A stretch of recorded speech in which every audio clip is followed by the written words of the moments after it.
Okay, good morning and welcome to the NVCOG Transportation Technical Advisory Committee. I'm Sheila O'Malley, representing Shelton and filling in for Ray this morning. It's my big break. If we could all rise for the Pledge of Allegiance. I pledge allegiance to the flag of the United States of America and to the republic for which it stands, one nation, under God, indivisible, with liberty and justice for all. All right, thank you. I don't know that we need roll call. No, So we'll just skip over to public comment. Is there anyone from the public who wishes to comment? Any takers? And we received no requests before. Okay.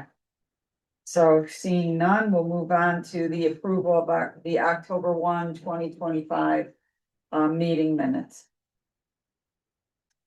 Hi. Good morning. Motion? We can't vote without doing roll call. Yeah. Want to accept the minutes from the last meeting? Yes. Thank you for No, that you- motion. Wait. You can't vote without roll call. Second. Okay. None of what Okay, we're not a legal committee in that way. Okay. You got it. Okay, motion made and seconded. All those in favor signify by saying aye. Aye. Right, motion carries. We'll move on to guest presentation. Amy Watkins, the Watch for Me, CT. Hi, everybody. Thank you so much for having me. I believe you have my slide. Yes, you do. Okay, awesome. So, okay, we can go to the first slide. Okay, I'm not sure who has heard of Watch for Me CT before. Hopefully most of you have by now. But we are a program that is statewide that is aimed at reducing the number of road deaths, specifically bicyclists and pedestrians as a result of traffic crashes. But we also are in general interested in bringing down all crash deaths and serious injuries. It is basically a program of the Connecticut Department of Transportation. It's their program. We manage it here at Connecticut Children's. It's through a grant that they provide to Connecticut Children's to do this outreach work on their behalf. Next slide. Though we work for the, oh, this is not what the slide looked like when I sent it over. So we're going to hope that they all don't look like this. Yeah, I did a quick import of the PDF. If they look like this, I can go back to the PDF. Yeah, it's probably best to go back to the PDF, just seeing the next slide that you click on. Okay, here, I'll go back. Let me stop sharing for a quick second. Usual. Yeah. We'll go back to Okay. your original You can slide. still read it. Yeah, hold on. As long as the other ones aren't like this, I'm good. Yeah. Yeah, Well- okay. After this, you can still read it. So we're good. We are good. We can stick with this. So one of the things that people think is because we're at Connecticut Children's that maybe we're just focused on child deaths or maybe we're just focused on Hartford, but we are not. We're actually all of the state, all ages, all traffic deaths. So it's not just children. And so this is gives you an idea of where we stand as far as this is traffic deaths in Connecticut as of November 11th. We're a little bit down, which is awesome. We had a terrible year in 2022. Numbers have been coming down, which is great, but they're still high. 2022 is just abnormally high, so they look better, but we are going in the right direction. Next slide. We are mostly going in the right direction for people in vehicles, which is no surprise. There's a lot of great technology that helps protect people within vehicles, but a lot less or none for people who are outside of vehicles. So we have a rise in pedestrian deaths, a rise in especially bicycle deaths. We have a lot of bicycle deaths this year. The last time we had this many was 2016.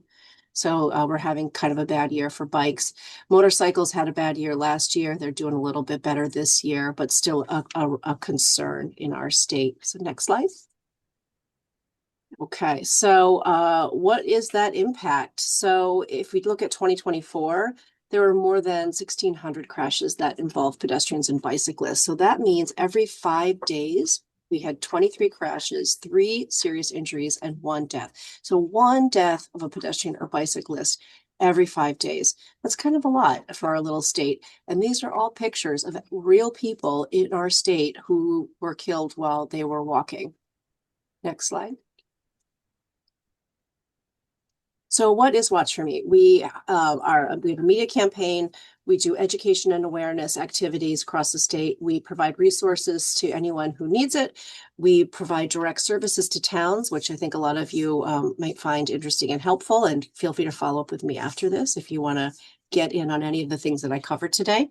And we foster collaboration among all the organizations, advocates, and folks in the state who care about this issue. Next slide. So our media campaign, next. Yeah, these slides are not quite what I submitted, but we're good. So this is. Give me a second. Let me quickly pull up the PDF. It just looks like I can't do it. Just makes it look like I can't do a slide. This is Kevin's fault, not yours. We all. Yeah, this is on me. I'm gonna blame Rich. That's fine. Ultimately, me anyway. I was gonna suggest that, Yeah. yeah. Fuck stuff's here. Yep. Probably Rich's fault. Yeah. Thanks, everybody.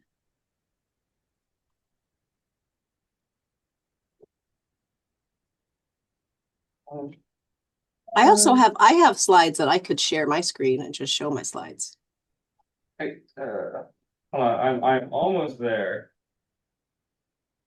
Here. Talk amongst yourselves. This. Yeah, so I'm assuming you'll go further into it, but I want to make mention of the work you've done with Waterbury specifically. Oh, I can definitely do that. I don't know if I have that in here specifically, but I will. Yeah. Okay, so this is how it started. This program was started in 2017. We had 3 images. And we had just very basic media outreach campaign. Next slide. Do I have to scroll? I do have to scroll. Okay. And this is how it's going. So we just won an Emmy this year for our mini documentary Go Shoes, which is about, it follows a person who makes the memorials on the roadside, and it interviews a family who lost their daughter. So we have come a long way in a few years. Next slide. So our media campaign, sort of our bread and butter, we have, this is what it looks like now, a little bit different from 2017. We've kind of personalized it by, things like Watch for Cindy. We're trying to personalize people on the road. When you're in the car and you see people, they're not just annoyances. They're people trying to get where they're going. And we need to share the road and be kinder to folks on the road. So we have, yield to people in crosswalks and watch for grandparents. We do some work around specific holidays that are more dangerous, like Halloween, for example. Next slide. We do some back to school as kids are coming back in. That's a time where we want people to be extra aware. We celebrate Pedestrian Safety Month, which is in October.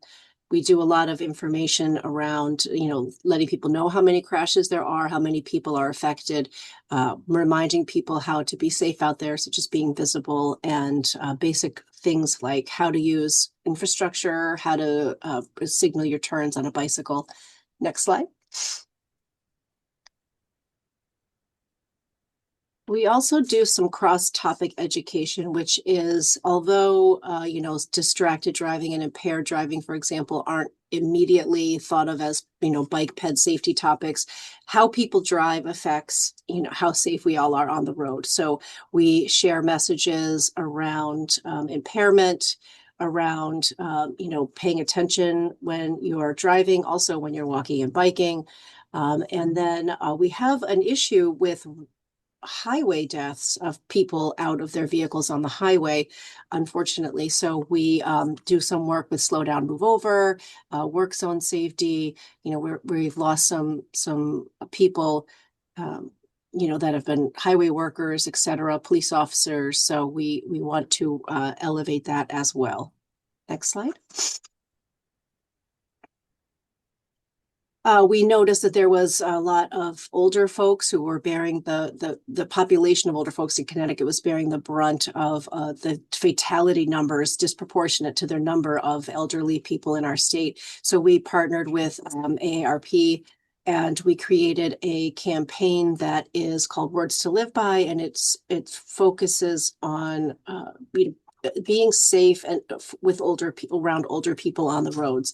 So knowing that they take longer to cross, they have mobility issues, etc. So a lot of these folks here are actual Connecticut AARP volunteers, sitting at an intersection in Hartford, which was a really fun photo shoot. But it's just kind of trying to tick down those numbers of older people who are really experiencing this more than they should be. Next slide. And we have another side campaign called the Pedestrian Rules, and this rolled out a few years ago when the law changed, the crosswalk law changed, and people had a lot of confusion over what the new law meant. So we have an entire page that talks about the three major components of that law, which are that if somebody waves at you while they're waiting to cross, you're at a crosswalk, you're supposed to stop. They are no longer required to step into the crosswalk, that you are supposed to, with your pedestrian signal, trying to improve that conversation and that communication between driver and pedestrian, making sure you're seen, and then trying to prevent dooring, which is people opening their car door into the path of a cyclist. Next slide. So this year, these are new this year. This was our back to school campaign, these little cute little buses and other things, these little toys. So we encourage towns and other folks to share these. These are all available on our website. And you can, if it comes to back to school time and you want to pull one of these and post it, just to remind folks in your town that this is a time of year that we need to be paying extra attention. All of these are available. There is our Waterbury right in the middle. We did a bus safety campaign. It was mostly targeted at pedestrians getting off the bus. And we had on bus posters, and then we also had bus stop, bus shelter signage. And it just basically reminded people that, when you walk out from, especially in front of a bus, the car that's whizzing by may not know that you're there and is not able to see you. And so we're trying to kind of get people to be more mindful as they're exiting the bus and scattering across the street, that they are very hard to see. Last year, Waterbury had a really high number of pedestrian deaths. It was the highest in the state last year. Not this year. That's awesome. New Haven is taking that sad award from you, but so we can work with towns to make specific campaigns around identified behaviors that they think would be helpful to do. And then the final thing there is I'll get to that later because we'll talk about it again. The Aware to Stay tiles. We have these available to towns as just to raise again awareness around different key times of the year. Next slide. We also, every year we do a big push. This is this year's new campaign around it for daylight savings. Every year we see the uptick in pedestrian deaths through November through February. We had a lot of deaths this November. It's been a terrible November, as expected, unfortunately. So we're reminding people that 6 o'clock, in July is going to be different than 6 o'clock in November, right? So reminding not only people to try to be more visible, but for vehicles to keep a better, closer eye out for people that may not quite have their reflective gear on, because really not a lot of us do, but it is important to think about, can people see you when you're out there? So next slide. We also launched a parents and kids page on our website called Winnie's World. So we have Winnie, the Watch For Me Wallaby, and she is teaching her young little Joey in there how to be a safe bicyclist and safe pedestrian. So parents can find information on what they need to know for their kids' age group, and kids can get activity books, etc. Okay, and next. And finally, just last month, we launched an e-bike page because there is a rise in people buying e-bikes, and unfortunately, not everybody is buying legal or things that meet the classifications. There's a lot of things available online. There's a lot of things that go really, really fast, and people need to know how to handle that and what helmet to buy. So we have trying to address the rise in e-bike fatalities and injuries, and just to kind of help people be better consumers and safer riders, we have this new e-bike page. Next slide. Okay, so that was our media campaign. Our education and awareness activities. Next slide. We do a lot around the state. We go out and do presentations, specifically tailored for what the educational need is. We do walk audits. We go out to communities and participate in their events, festivals and fairs, races, etc. We also do some education around infrastructure. So we'll get into that in a minute, but like if you have something like a roundabout or an RFB and your folks are not quite sure what that is or how to use it, we do some education around infrastructure. We give out helmets and bike lights for free. We do a lot of press events and help towns directly with their needs. And we connect and assist community members who are identifying issues within their community and help them get connected so that they can make changes that they want to see. And finally, we have a bi-monthly newsletter, our website, and robust social media accounts that people can follow. Next slide. We have every year, our flagship event is the World Day of Remembrance for Road Traffic Victims. We just had it's always in November, the 3rd November. We just had it in New Britain. It was an awesome day. This was from our pictures from our first year. We have flags out for every person who passed away on our roads. The red flags are vulnerable road users, so that's bikes and peds. Next slide. Okay, resources, moving along. Our website is an awesome place to go if you need some up-to-date information. I know that the Yukon database exists. I also know that they're on about a 6-month backlog. So when it comes to actual fatality counts, we get that information directly from the medical examiner's office and the T2 center. So we have the most up-to-date fatality numbers at any given time. So that is where you can find, because they will not all be on the in the crash database, the Yukon crash database. 1, because of that delay, and 2, because when there is a fatality, those police departments take a little bit longer to get that data entered, and as they investigate, etc. So that number will never be the right number, but ours definitely is. Serious injuries and crashes, that is information we pull from there. So that's always got a little bit of a lag, but it does give you an idea of trends over time. Next slide. Here's an example of that. This is 2025 to date as of last month. You can see at the top, you can scroll through and compare 24, 23, 22, etc. the last 5 years. Next slide. We also have a map so you can see where these crashes are happening. When you hover over any of those, you get the information about the crash and any links to news stories about that crash. Next slide. So again, mentioned that you can find a lot of our resources at Watch For Me. We recommend, that you go check out all the resources. They can be sorted, by topic. So if you're interested, these are all Pedestrian Safety Month. If you're interested in bike safety or infrastructure, you can do that drop down. All of these things are shareable. They're all free. They're downloadable, and they are co-brandable if you want your town's logo on anything. Next slide. Okay, here's some of our education around infrastructure. A lot of people are putting in roundabouts, and they are really great for reducing traffic death and severity of injury.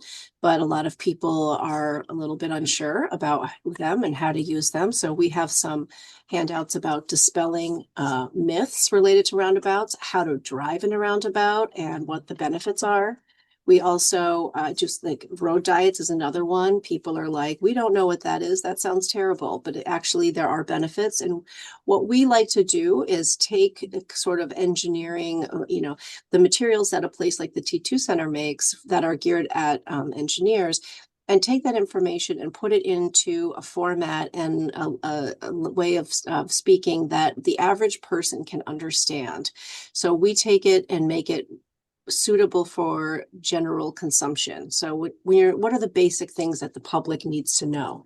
And what we're hoping is that the more people know and the more that myths are dispelled, the less pushback planners and others will get, and engineers as they go to build and put in these things, that maybe you won't get quite so many people with so much bad information. So we advise people to use these or other tools to do outreach in their communities before they put in some of this infrastructure or these, things like the RFBs. Like, again, how do I use it if I'm a pedestrian? How do I use it if I'm a driver? So, getting that information out to folks. Next slide. Okay, next. So how do we directly work with towns? Go on ahead. So these are some examples. The ones over there on my left are those Watch for Me and the City of Stamford partnering on Pedestrian Safety Month. Again, all of our things can be, we can put the town logo on them. We can also adjust what the content is depending on what a town might need. That bottom right is Norwalk. They introduced concurrent signaling with LPI, and they wanted to let their folks know, like cars know, that when they, were returning into a crosswalk, there might be pedestrians in that crosswalk because of that new configuration. And then the top right is our partnership with the Farmington Valley Trails Council. They put in RFBs at some of their trail crossings. And we did these messages this is from the driver's perspective. And then we also did it from the person crossing's perspective of reminding them to hit that button before they cross, just to draw attention to them there. Next slide. We partnered with Simsbury. We will sit down with towns and talk with them about what their biggest issues are that they're seeing, because every town is different. Simsbury identified speeding, people walking and biking after dark that in all black, and people not stopping, drivers not stopping for pedestrians and crosswalks. So we created these tiles for them with their Simsbury logo. Next slide. Our Awareness Day tiles, we have about 4 or 5 towns that are using these now. They're all co-branded with the town, and we give them a slate of these, and they have the schedule or for when they get posted. And each of them comes with a caption that gives more information and safety tips related to that day that the tile is for. And the idea behind this is not only to elevate these weeks and these topics and share tips, but also to create some kind of coherency across the state so that people are starting to see, the same images and the same messages to remind them to be safe on the roads. Next slide. We've also worked with towns to create very specific educational pieces that speak to the things in their town. This is an example from Stratford. They had some new infrastructure put in, and people didn't know what they were. There's a bike box, there was a bike lane. There is an area in front of the fire station that had some weird paint, and people kind of weren't sure what they were supposed to do there.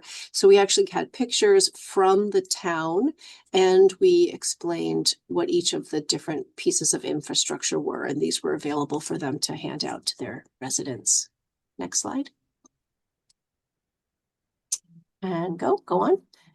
So collaboration, we are not doing this in a silo. We definitely believe that we know that there's a lot of great people out there doing great work, and we want to connect everyone and elevate that work. So we also know that we're not the final experts. So we want to bring in all of the great knowledge that we have across the state. So we work with, the Bike Walk Connecticut. We work with a lot of the CROGs. We sit on a lot of various committees and boards across the state, including Vision Zero Council, et cetera, and many project advisory groups.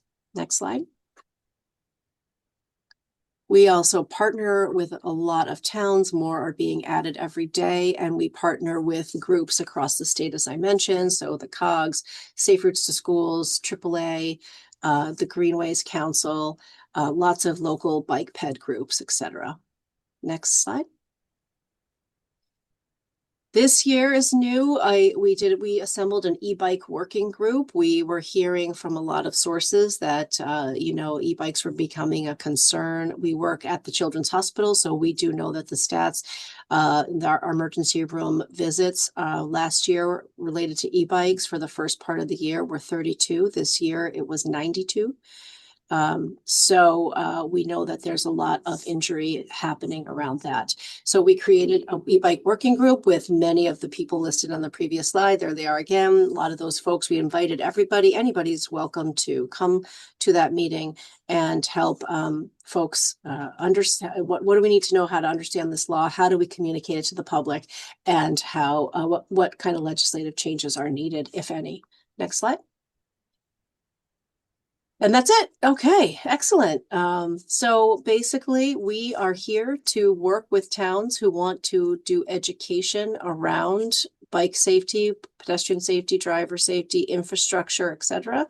And we'd be happy to sit down either virtually or in person with anyone who's interested in doing any part of some of the things that we've presented.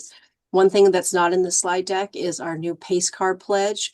We, if you are interested in doing a pace car pledge in your town, that's where people sign up to promise to go the speed limit, and they get a decal for their car.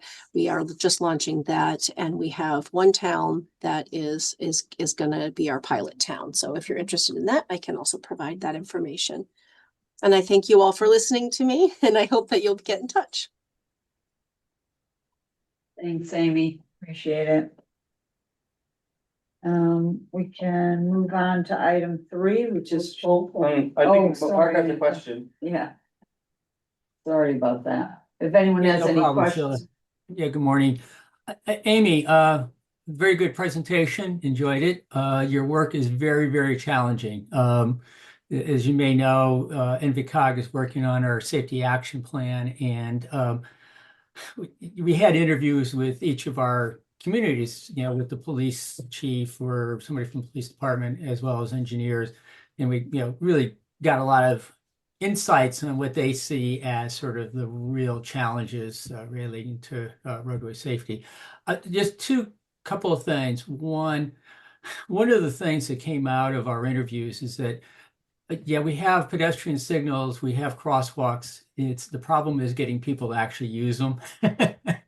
So it's I'm not sure, how to do that because habits die hard, I think. But people sort of don't want to wait for the signal to change to give them the right of way.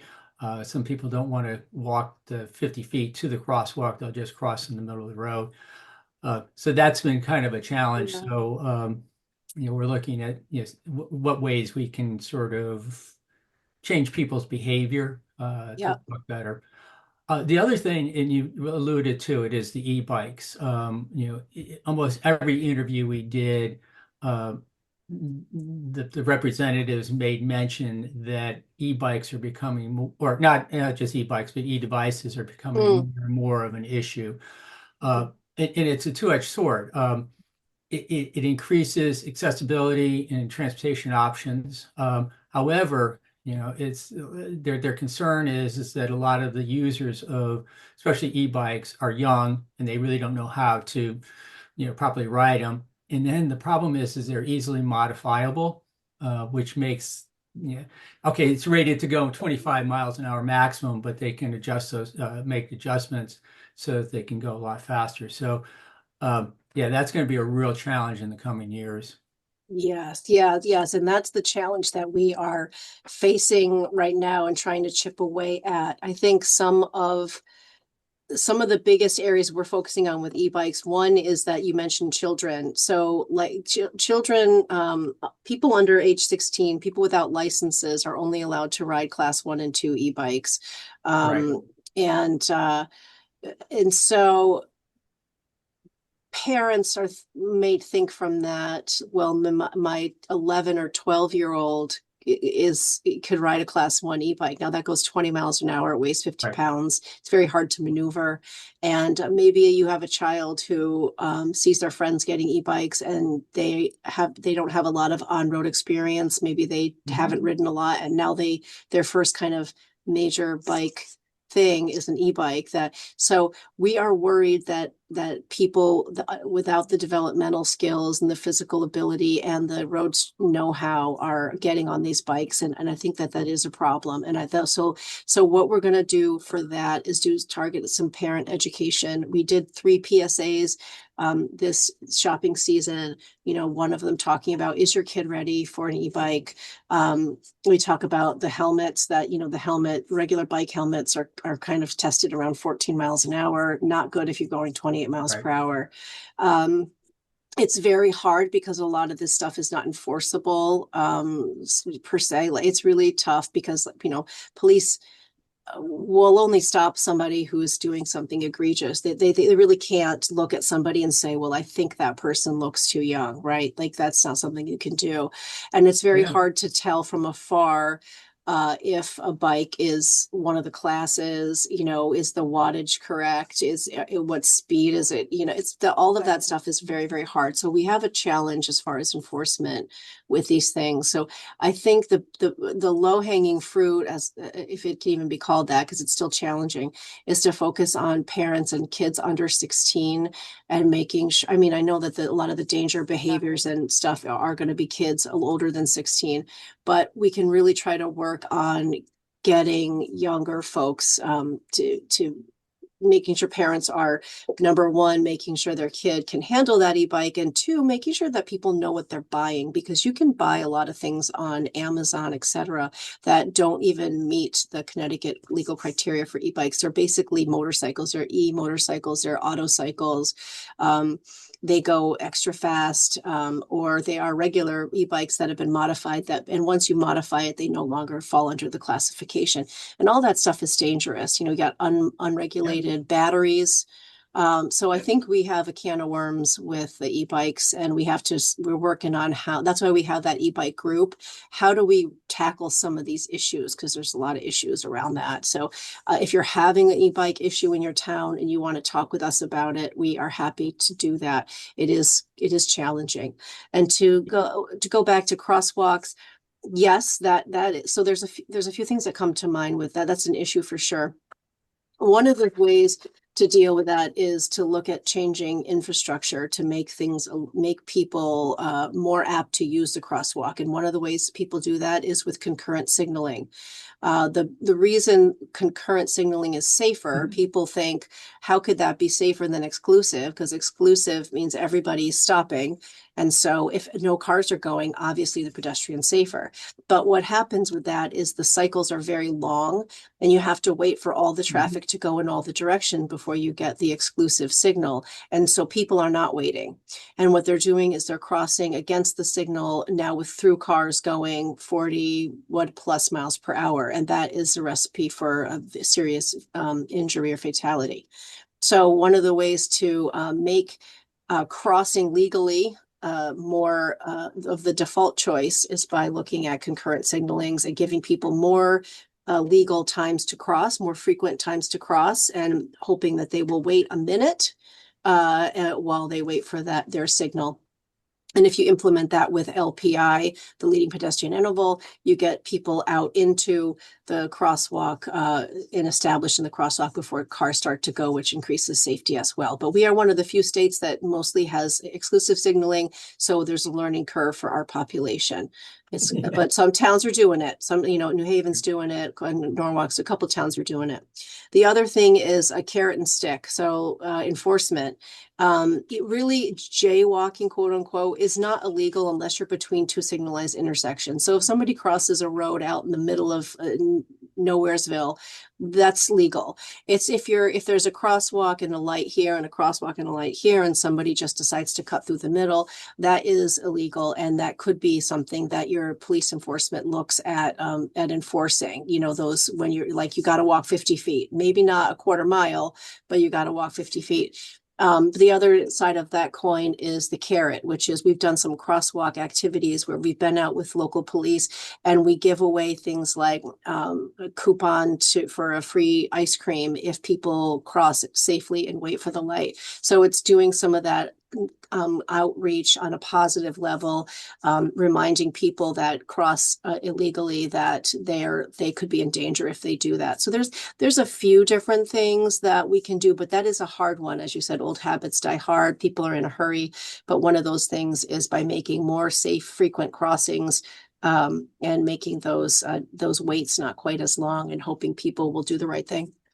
Yeah, and I think, the change to concurrent, allowing pedestrians to move on a concurrent signal makes a whole lot of sense. I've been doing this a lot of years, and CTDOT was adamantly opposed to allowing that. They were, exclusive signal phasing was the only way they could go, and they are changing a little bit. Yeah. The same thing with the leading pedestrian interval, because again, like you said, it gets the person out there and more visible.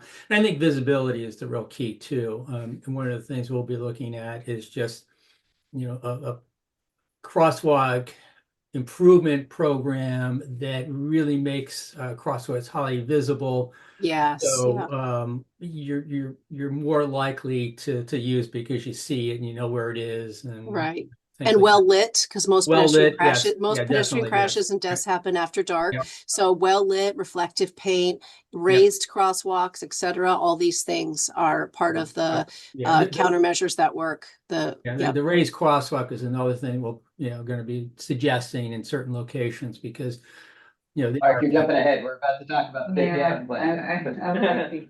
So, all right. thank you. Follow up, give me here. My information is here, or ask Rich and he can connect you if you have more questions. Thanks, everyone. Thanks, Amy. Appreciate that. Oops. Flip it to you, Rich. Yeah, Amy and her team do really great work. Yes. We've worked with them in a few communities, and it's always beneficial. So please do reach out. Like I said, Mark jumped ahead a little bit, talking about the safety action plan. That is the next item here on our agenda. But just before I get into that, I do want to make one quick announcement that I did not have on the agenda, if that's all right. Sure. Which is just two quick staff changes. So first, I would like to introduce Shahadat, who has joined us as of Monday as our new transportation engineer. All right. And then, along with that change, I would like to announce that Kevin has been promoted into the title of senior engineer. Yeah, congratulations. All of his work paid off. He went to a meeting the other day, got mistaken as a child. Senior or senior junior? You're buying that drone? Yes. So, all of this is designed to help expand our engineering program to increase the offerings we're able to do for all of you. So, and we're gonna talk a little bit more about that right here. So we'll run quickly through our safety action plan. There's a few things on this slide, and then Mark's going to talk about some of the implementation items, which is what we had, a lot of which he and Amy have covered already. There are copies on the table. We will make sure that some of the draft text ends up in the recap for this meeting. So importantly, the draft document you are all receiving is a very early draft. It is just text. There's still lots of images and maps that need to end up in this document. But we wanted all of you to take a look at it just to make sure that you agree with the language, that you find it valuable. Any comments you have, please send us. We will be working on further edits to this document over the next few weeks, with the goal of having a draft made publicly available at the beginning of January.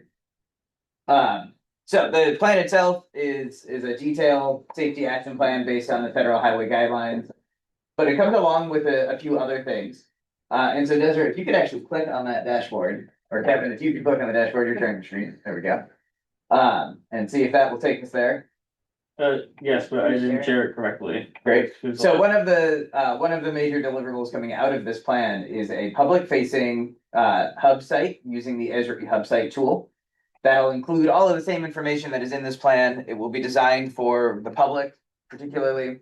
So it'll be written in simple language. It will replicate a lot of the things that Amy has talked about on her website, and we always encourage you take a look at the Watch for Me website for the latest current information. This dashboard, though, will be looking back for the past few years across our region. And we break out our key focus areas. So this is total fatal and serious injury crashes. Excuse me. We have a non-motorist focus area, an intersections focus area, and a roadway departures focus area. If you go to there's a little arrow on the left side here, Kevin, if you don't mind clicking on that. Other left. There you go. That where Oh, that's it. Thank you. Yes. if you pull that out, you have some filters, so you can look for a specific year or even more specifically to a set of dates. And you can filter by municipality. Awesome. So this is hopefully going to be a really valuable tool for all of you while you are doing planning within your own towns. Excellent.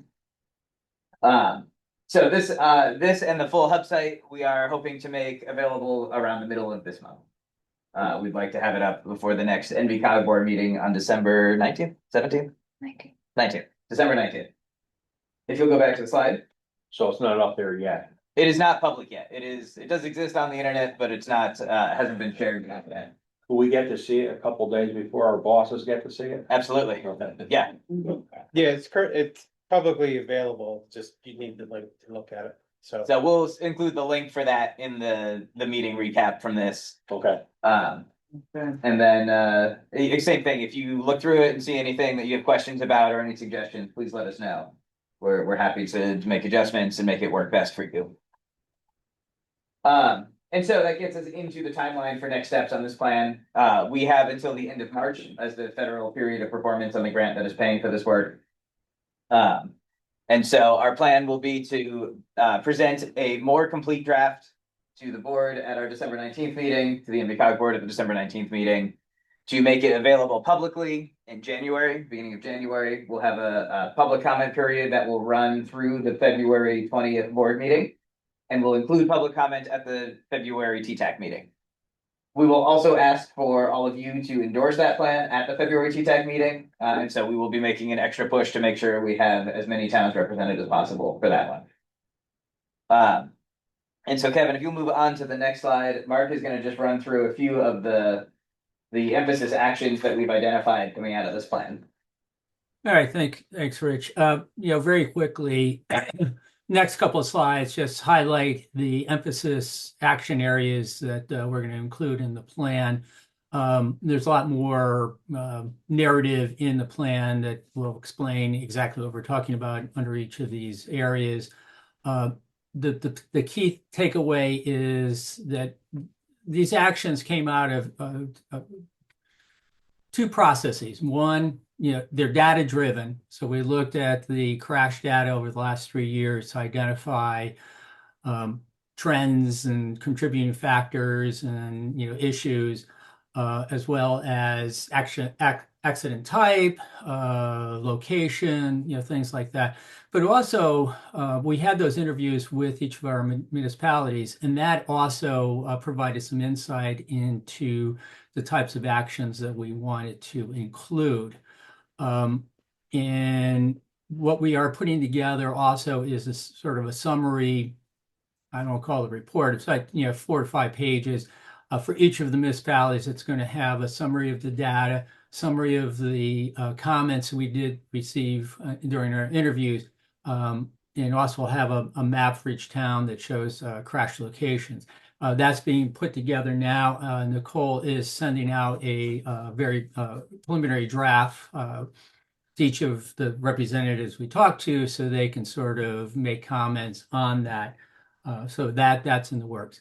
So this first slide shows the first emphasis areas on intersections.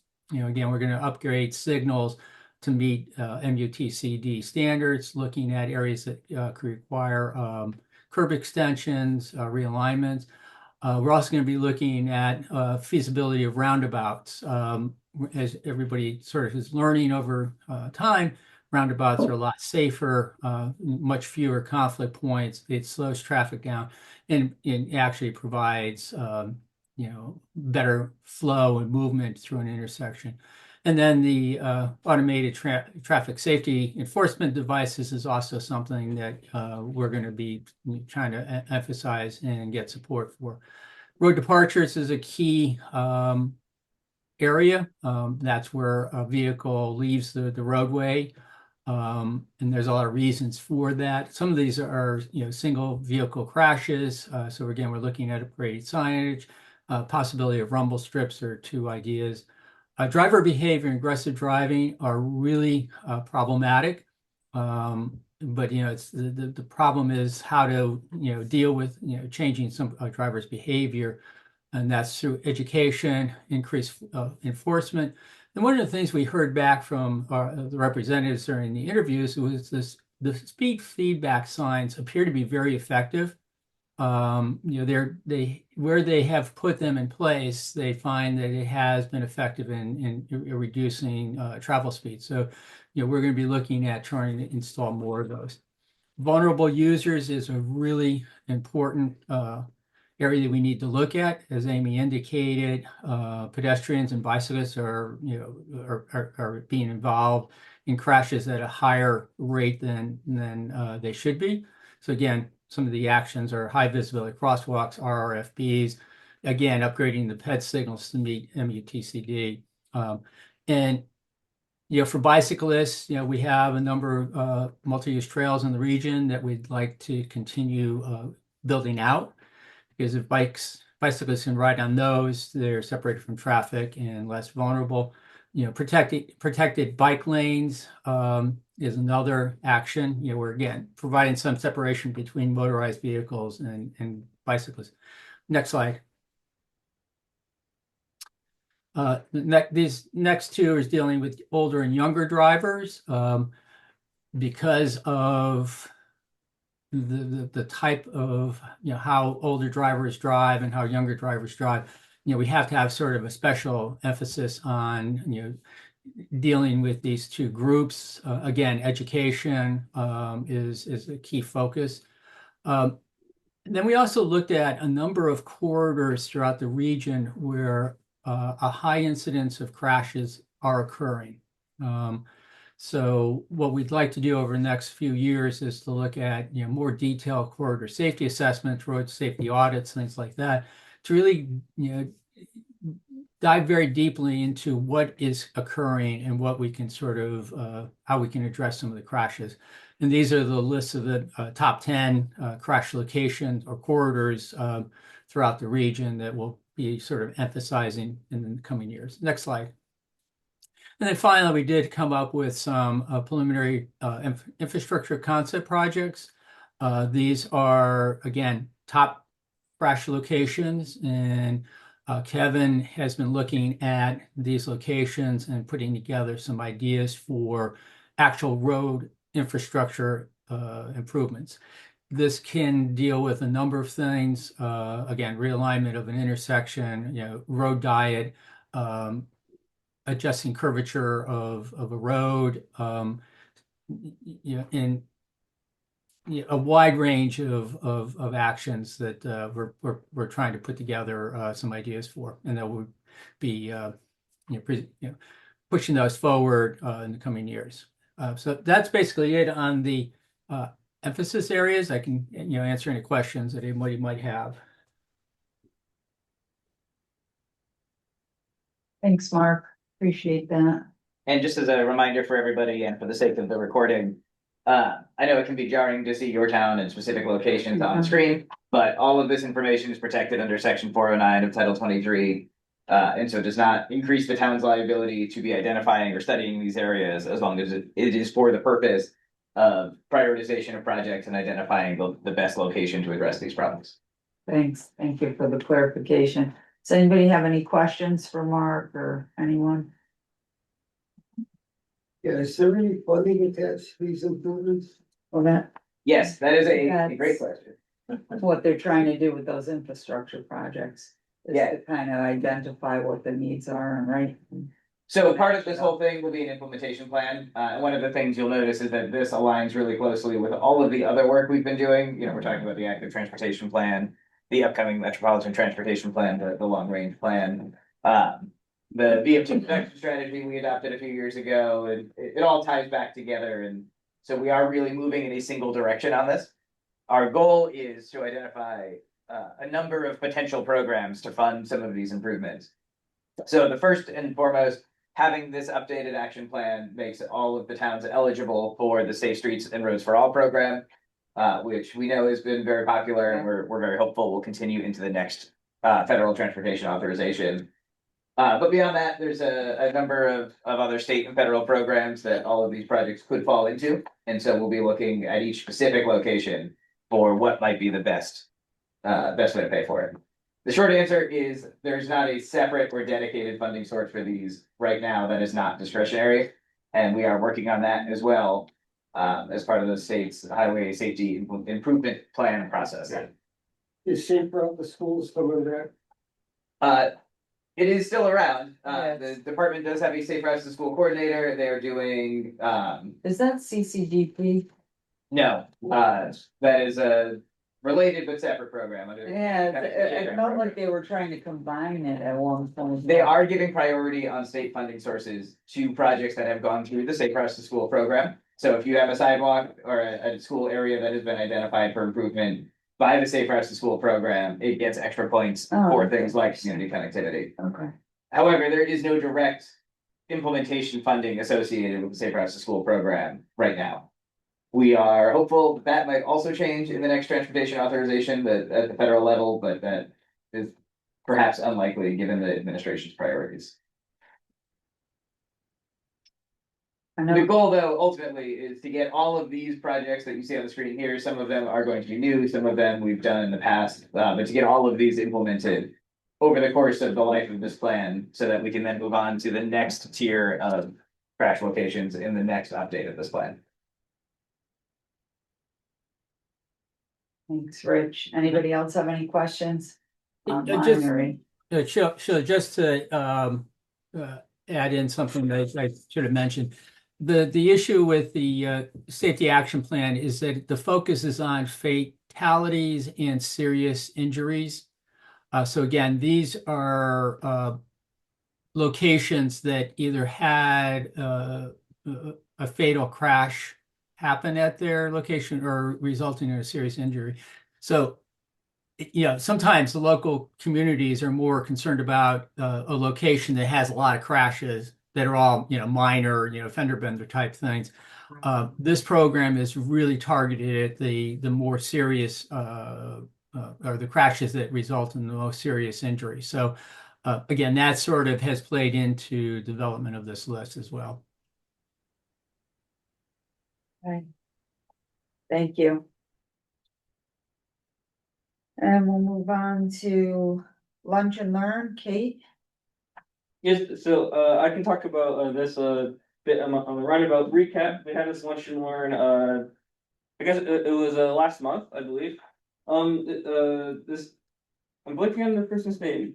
Scott Bushy. Scott Bushy came down from DOT, gave a nice presentation on roundabouts. He is truly the roundabout guy. If you have any questions about anything roundabouts, he's the person. I wish I could know anything as much as he knows about roundabouts. There's two big takeaways though that I want to kind of recap about this lunch and learn. First thing that he really mentioned is in terms of engineering roundabout design. Roundabout design is very finicky, so you have to do a lot of your work up front. So this is something you should keep in mind if you're pursuing a roundabout design within your municipality. The designer has to do a lot of the work up front to make sure the roundabout location works and all the curvature and all those sorts of engineering bits. So just keep that in mind in terms of your budgeting and time allocated for the project. A lot of the work has to go up front, and then there isn't as much to go on in the later design process. And the second thing we want to emphasize about roundabouts is safety. The big change between a conventional four-way intersection and a roundabout is the number of conflict points. There are 32 conflict points for a standard four-way intersection, while a roundabout only has 8. So that alone can reduce a lot of the number of crashes and crash severity. Additionally, the conflict conflict points that are removed with the installation of roundabouts are the really dangerous ones. We're talking about T-bones, head-on collisions, all those get removed. While roundabouts, you really can only pull off side swipes and rear-end collisions. So again, we have this lunch where the recording is on our YouTube page. You want to check it out, and of course, I'll take any other questions. Thanks, Kevin. Now, there was a recent newspaper article saying DOT is putting 100 of them in the state. Mm-hmm. Do you have any idea where they're going, or is there any number? I don't have a list. That's what they're working on right now, is Yeah. the identification of the locations that make sense based on space and crash history, Are they looking at state routes or local roads still? state routes. Presumably, we're having an opportunity to provide some input. I'm certainly hoping so. Mhm. Yeah, we will be, we have a very real interest in the outcome of this program, so we'll be paying close attention to it. And the biggest hurdle I hear about that is gonna be, driver experience and acceptance of these things, education, for lack of it. And that's something that even Ing was talking about earlier. There's been a lot of promotion of campaigns, like showing the kind of people, because roundabouts are a new thing, or relatively new thing in the state. We don't have that many compared to other places around the country. So there's a lot of work in educating people on how to use a roundabout, how to safely merge into and out of the roundabout, how to deal with pedestrians around roundabouts. So there's a lot of education efforts being done. And of course, if you want to reach out to Ing and get anything specific, though, your town should be happy to help, and we'd be happy to help as well. Mayor Hess from Naugatuck also loves to talk about the experience they had installing the roundabout you see on the screen here. The first day or two, people were very angry. By the third day, once they didn't have to wait at that intersection anymore, the sentiment changed a lot. I also heard some of them didn't go right into the roundabout, they went left to take the left. There were a few of Oh those, my those type Oh, instances, yeah. no, Yeah. wow. So they've come a long way in just the short amount of time since that roundabout has been in place in Naugatuck on Yeah. acceptance and popularity for The it. one on 188 with Seymour, Oxford and South Yeah, Bend that's and a all. real. Just, yeah, I mean, people do not, some people don't know how to, they'll stop right in the middle of the roundabout or stop before they, merge, so, but they're great, I think, basically. Okay, anybody else have anything for the good of the order? Roy, you all set? There's one. All right, so we'll move on to state and local bridge program.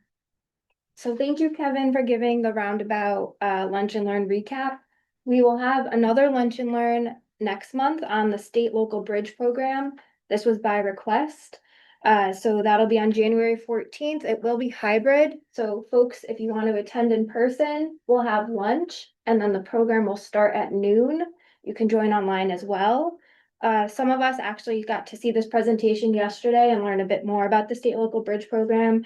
I think there's a lot of great useful information, how the program works, the eligibility requirements, the program selection methods, the process and more. So if you're interested in learning more about the state local bridge program, we will have the project engineer, Andrew Shield, present on January 14th. And again, if there's any other topics that you might want to learn about in the lunch and learn format, please do let me know. I think we did invite Andrew to speak at a TTAC meeting, and then we learned that his presentation had a lot more information than we could probably fit at this meeting. So that is why we're holding it on the off month of TTAC. So we do have space for more lunch and learns if there is any topic you really want to learn more about. I have two topics, Town Aid Road Okay. and also LoSiP, Okay. not LoTSIP, but LoSiP. LoSiP. Okay, and Town Aid Road. Perfect. Town Road, yeah. Is it Town Road 8? Town Road. Yeah. Or tar. I consider myself Tra. an expert in those two topics, yeah. All right, we'll see what we can do. Alright. Those are the two that you might want to Yeah, and LoSiP and LoTSIP and the differences and all that, yeah, got it down. I always say Alright. it's the other way. Yeah, right. Okay, I said it corrected, so. Alright. Perfect. Thank you. You wanna talk a little bit about Or does anyone have any questions? No, we're just looking for more free lunches. And there will be Created free two more. stuff. We're doing our budget for next year, so I'll make it happen. Yeah. Okay. E-bike conversation. So I know we already spoke about e-bikes a little bit, and thank you, Amy, for sharing all that information. Through Watch For Me CTD, they have put together a working group on e-bikes, as was mentioned. And there are 3 project groups that have spun out of that working group. So they have an education group, a consumer protection group, and an ordinances group. I think there's still a lot of gray area on what constitutes a multi-use trail or a path, or where can class 1, 2, and 3 go. So I think through that ordinances group that I'm sitting on, we're trying to figure out what any of those, kind of hammering out definitions. But I think the reason I wanted to bring this up is I was curious what type of questions you might have about e-bikes in general that we could bring back to this working group to try to find answers to. So if there's anything from the conversation we already had and the presentation we saw, or any other questions you're looking for clarification on, please let me know, or is there anything you could think of that you still need answers to? I'm curious, Waterbury's got a problem with quads and that sort of thing, the roving packs in the city. Are e-bikes in the same category in people's experience? So Is there something we do to address it?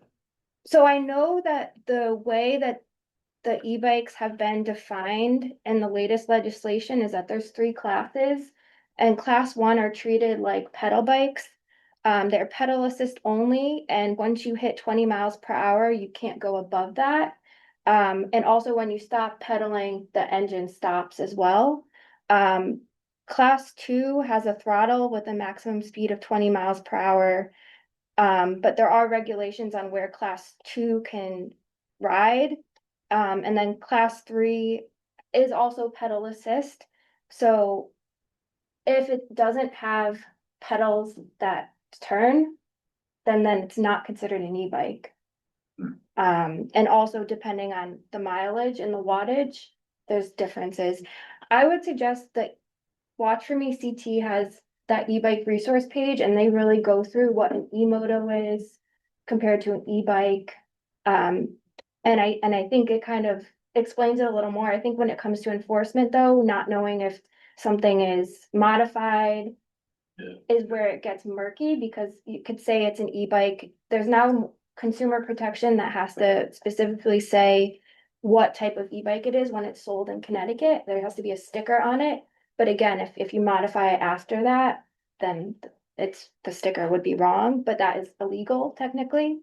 But I think there's still a lot of knowing what type of bike visually versus where it can ride, if it has to be on a paved path versus a road. Because for instance, class 2 e-bikes aren't allowed on multi-use trails that have been surfaced. Other trail use is subject to local ordinances. And then class 3 e-bikes are not allowed on multi-use trails.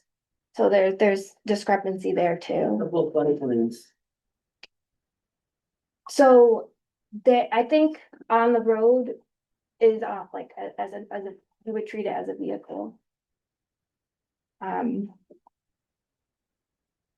But see, those are questions, so I'm gonna write that down and then bring it to the ordinances committee, and we can talk more about how we can make it very clear where is allowed where and what is not allowed.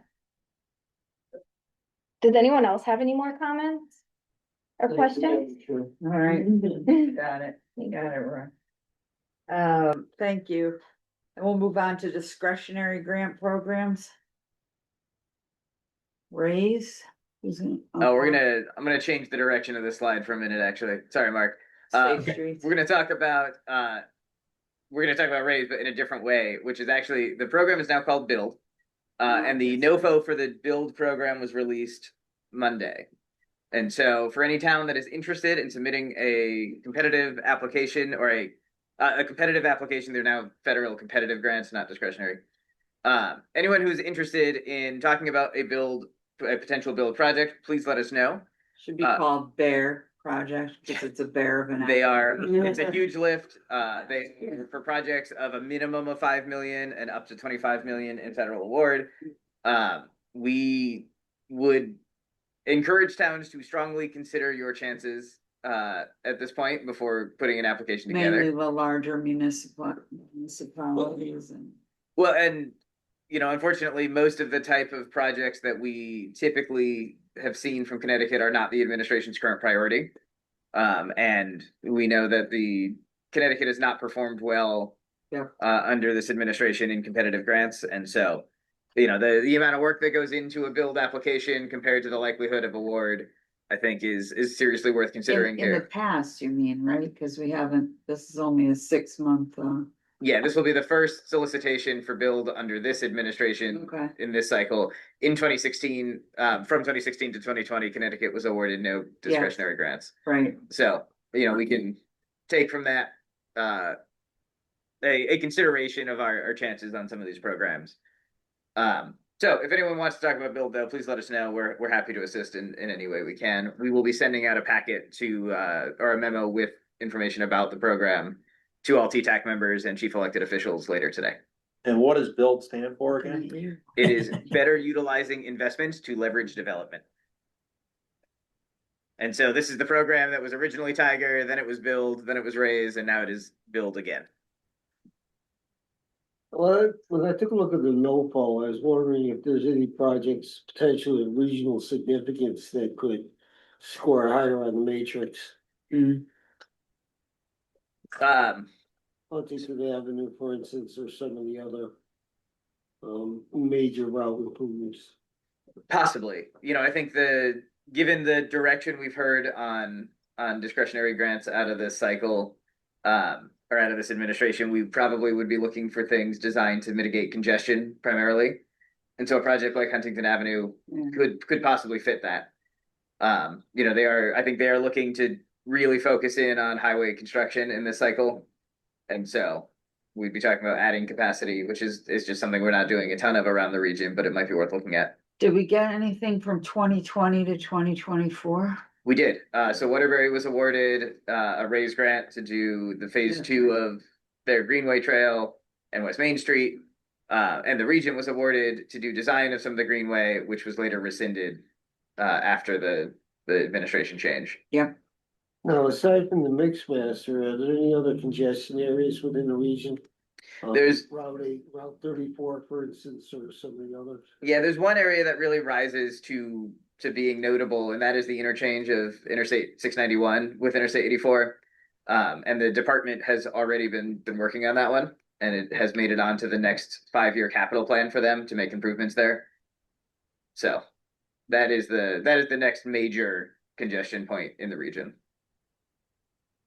And just keep in mind that some of the more major congestion points in the region are going to be on state roads, and it's going to be the state actually putting together a project or a concept. Because again, as is typical, it's an 80-20 match. So even if a municipality wants to put together a project, you got to come up with a 20% non-federal share, and at a minimum cost of a $5 million project, you're looking at a community putting up at least $1 million of their own money. Again, if it's a state asset, then it's a possibility you're going to be able to get the state to contribute. But yeah, it's very.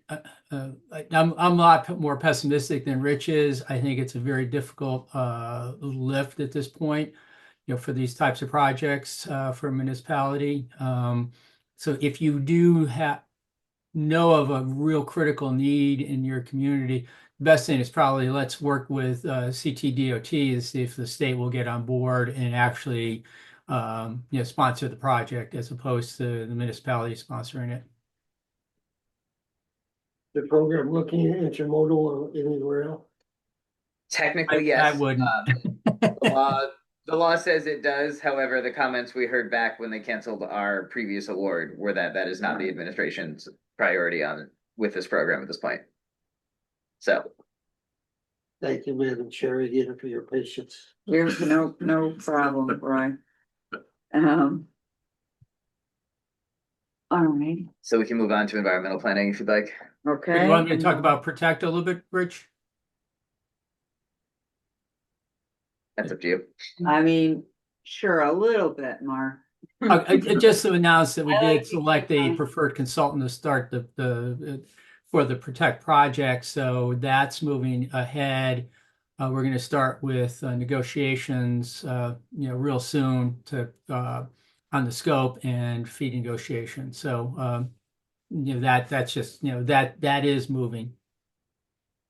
Great, thank you. Don't feel pressure, anyone, but I like to keep moving. Yeah. And I like to wrap it up in an hour, and it's over an hour. All right. Well, having said that, we'll go to environmental planning, funding opportunities. Christine? Hi Sheila, I will make this nice and quick, so don't worry. Just wanted to tell you guys about some funding opportunities, and a few of these you've probably already heard about as they've been open for a little while. So we'll start with an old favorite, the CTD Recreational Trails Grant. It's due December 18th, so that's really right around the corner, just a couple of weeks. Municipalities, as you probably know, can apply for any phase of a trail project. As early as planning to as late as maintenance after it's been constructed. You would be required to provide a 20% match, which can be in kind. I'll just make a quick note that to date, we have received requests from about half the municipalities in our region for assistance with their grants as they intend to apply, which is outstanding. But it means that if you are interested in applying and haven't reached out to us yet, please contact us as soon as possible so we make sure to get you in the queue. We're excited to help you review your narratives. We can write support letters from NVCOG and accommodate your mapping requests. So please don't hesitate if there's anything we can do for you for rec trails. The next one is the Long Island Sound Ecosystems Grant. This is a new program that aims to fund planning or projects related to habitat restoration, green stormwater infrastructure, and water quality in relation to Long Island Sound. There's no match required, and my colleague Molly is going to speak a little bit more about our regional application. But if municipalities want to apply on their own to this, we also strongly encourage that. Again, we can provide you with that same suite of resources, the mapping or support letters, and that one is due December 16th. So again, just a couple weeks. Finally, the Climate Resilience Fund is a broad funding source from CT Deep. This is the second round. It can be used to plan or advance projects that increase resilience against extreme weather, such as flooding. There's no match required. The planning grants are capped at $250,000, and advancement grants, which are more like engineering, design, are capped at $650,000. It's a really great opportunity for towns to replace undersized culverts, launch renewable energy projects, or preserve historic facilities. And that one is due January 16th, so you have a little more time. If you have any questions about these or want to request NVCOG support, please let me know, and I'm happy to answer any questions. Thanks, Christine. Anyone have any questions for Christine online or in person? All right. Thank you. Move on to, where are we? Resilience Fund. Climate Resilience Fund Regional Application Update. Good morning, Madam Craig. Chairman and members of the committee. Craig Stevenson. Very quickly, Christine just reviewed the Climate Resilience Fund. Has a second round that is available. In the first round of applications, NVCOG put in an application that Christine wrote and successfully obtained that allowed us to do 30% planning for 9 of our communities. They're in that map right there.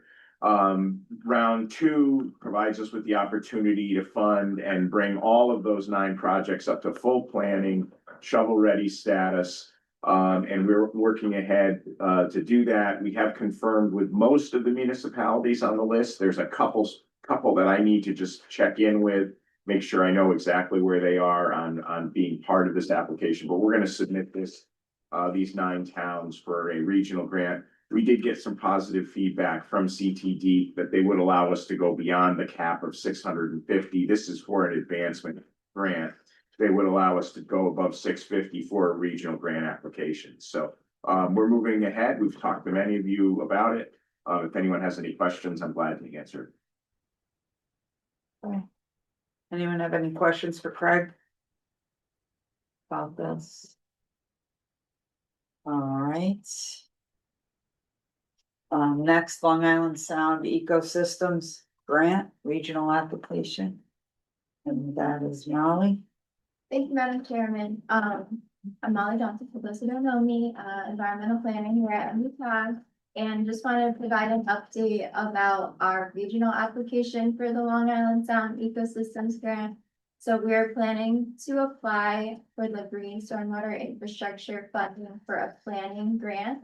And that will be for 5 municipalities in the upper Naugatuck River area. So that's Watertown, Thomaston, Waterbury, Naugatuck, and Beacon Falls. And our goal is to be able to plan retrofit projects for green infrastructure by prioritizing corridors for that connected to municipally owned properties so that we can help install to eventually install green infrastructure in those areas. And that would the ultimate goal is to be improving water quality while also helping retain water and reduce storm flows, which would prevent flooding as well.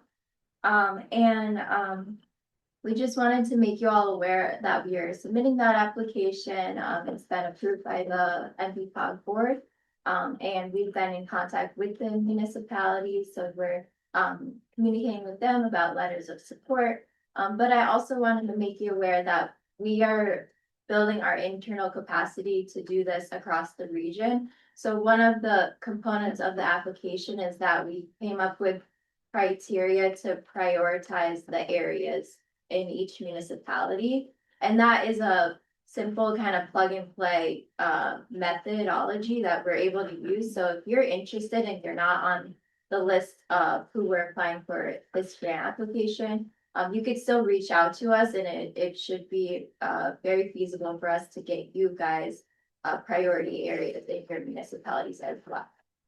Great. Thank you, Molly. Any questions for Molly on this program? All right. We're all set. We're all set. We're just happy we're on the list. Speaking for water. I opened my mouth, it kicked me under the table. Yeah, I feel that. All right. So, Green Snow Pro follow-up.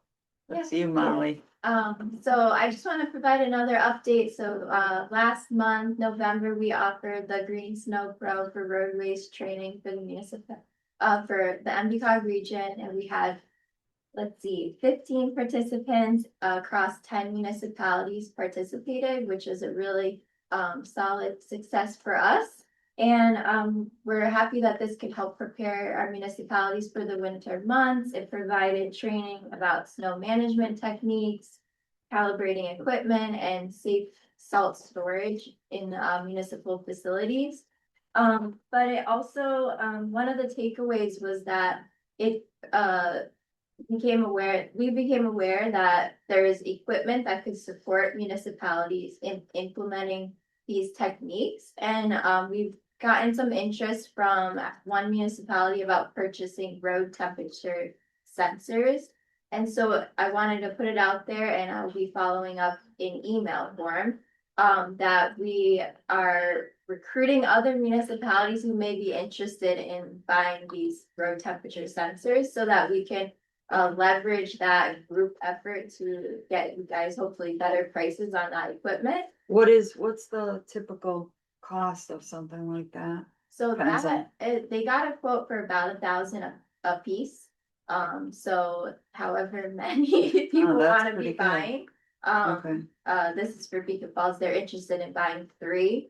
So we're hoping to obviously increase the number because we can negotiate better prices hopefully with by doing some bids.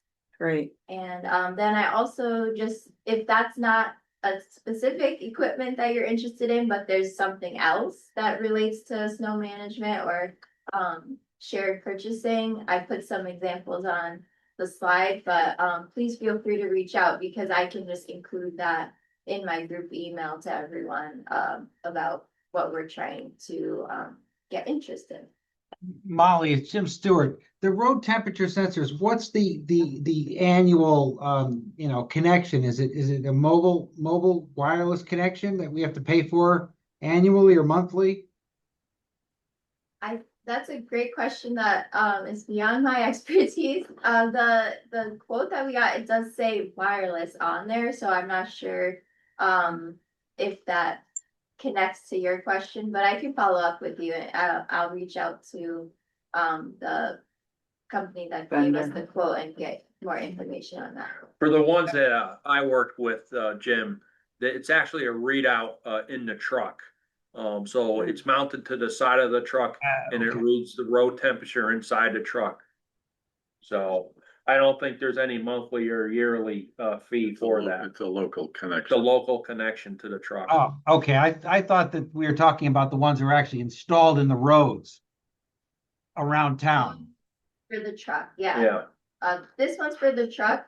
Okay, I understand that's a different system. I was just thinking that at some point, someday it'd be nice to have, because we have different areas in town that up in mountains and downtown where we're just utilizing obviously the weather people to guess what the road temperature is rather than saying, hey, guess what? It's actually freezing up on top of the mountain. So we need to do our thing. But anyway, thank you. I would think mobile temperature gauges are better. No, I don't know. I think the wireless part is just so you don't have the cable running through the truck to your sensor. It's just like your Wi-Fi in your vehicle. It's a Bluetooth. Yeah, it's a Bluetooth type of connection. Yeah. Any other questions for Molly? Before we move on to household hazardous waste? Thanks, Tom? I'm just gonna provide a really quick update on the household hazardous waste program. I would like to thank all municipal staff involved in Naugatuck, Watertown, and Beacon Falls for successfully hosting this year's events. Your efforts and professionalism continue to make this long-standing program a success. We constantly are receiving compliments from residents for its well-organized operation. This year, we collected 2,599 carloads of hazardous waste, which is a 400 carload increase over last year. This growing participation highlights the increasing value and impact this program has across our region. To further enhance the program, NVCOG will host its annual household hazardous waste meeting tomorrow at 1 p.m. to review the year's achievements and discuss potential changes. All interested municipal staff from participating HHW towns are invited to attend, but you will need to register. You will see an event flyer on your table that includes a registration link along with a QR code. And you can feel free to bring that with you to disperse to your staff. You may contact me at any time if you have any questions, and thank you for your continued support. I have to answer any questions on that. Thank you. Anyone have any questions for Tom? And I do just want to clarify that the 15 towns in our region that participate are all of the towns except Plymouth, Bristol, Cheshire, and Shelton. Okay. So noted. All right, moving on to mapping data and technology. Right. Thank you, Fiona. This is a quick review with some highlights that correlate to this committee from the Mapping Data and Technology Lunch and Learn that was held on November 20th. The QR code on the screen is linked to the recording for that session. So for some quick highlights, we discussed a lot of our work with trail mapping. As Christine said, we do assist with applications. So if you need the mapping requirements done, we could do that for you, especially with trail grants. We have a mobile app, so once you do get the trail grant, you need to map it. We have a mobile application, so you could add it to the GIS. We also have application, so if you want to add your trail network to CT Trail Finder, the statewide trail app, they also require points of interest, so we have a mobile app to add those for you. We also have working on creating a mobile app for stormwater infrastructure collection. So if you need assistance with that, please reach out. Danny, our GIS analyst, discussed the regional map viewer, second edition release last meeting. Just to let you know, the new distressed municipalities and the EJ block groups from DEEP are in that map. So if you need them for a map application, they're there, so you don't have to go searching the internet. Also, another big project, Tim, our data scientist, is working on reliable population, employment, and housing stock projections for the state, because currently there aren't reliable ones. And with the work our transportation team is doing and the comprehensive planning that their community planning team under Savannah Nicole is doing, we need good reliable numbers, so we're creating them for the whole state. Also, we had a guest speaker who was Alfredo Herrera, the state geographic information officer. He went over some of the projects and products they're working on. With the main one is we're getting new imagery and LiDAR collection in spring of 26. He's also working with USGS to work on a new hydrology layer. And he said with the combination of those two, you'll be able to identify all the local bridges and culverts that are currently unidentified by the state. And to my knowledge, you're required to send an inventory of your bridges and culverts to the state by 2028. So I'll be working closely with the GIS office at the state to get those for our whole region. But so I'll be reaching out, in a couple of years with those. And then the last thing is the ongoing parcel and camera data improvement grant. We had the consultant, New England Geosystems, give a short presentation on the work they've been completing on it. Some towns are all done, some towns they haven't gotten to yet, but they'll be reaching out to assessors and land records to really, get the match rates, match rate score up closer to 100. Right now, they're trying to get the GIS database, make sure every record in the assessor's database is represented, and then vice versa. If there is a parcel in the map, it should have a record in the CAMA database. Currently, New England Geosystem works with 15 of our towns. So the other 4, which would be Watertown, Waterbury, Wolcott, and Thomaston, are not being worked on in this grant, mostly because they are above the 98% threshold for match rates, so they don't need the funding spent on them. I've already talked to Waterbury, their engineer who works on their parcels. He says they're good. So it's the other 3 towns. If you would like to address your updates, like I said, you're above the threshold. Please speak to me offline. And if you are one of the 15 towns with New England Geo and you have pending parcel updates like subdivisions or whatnot, please get those to New England Geo because this grant will help pay for that. So that is all for me. Thank you. All right, thanks, Rich. Any questions? Nearing the end, Roy, by all means. Good question, Rich. Do we know any more about the bus shelter program from the DOT? Yes, so they have started their first installations. The very first installation of that program went in Camden. And so we're seeing shelters roll out, and we will hopefully have a more detailed site list from them shortly. So we don't have a schedule, just they started. Yeah, we know it's going to be over the course of the next 5 years is the rollout schedule for funding. We do not know yet where those sites will be in that 5-year period. And last question, with your indulgence, Madam Chair. Under miscellaneous? Under miscellaneous. Yes, sir. Thank you. The traffic calming handbook. Mhm. Where are we at with that? Yeah, so this is you're referring to yours specifically. This is a Waterbury or a project we've been doing for Waterbury that we would love to roll out to other towns.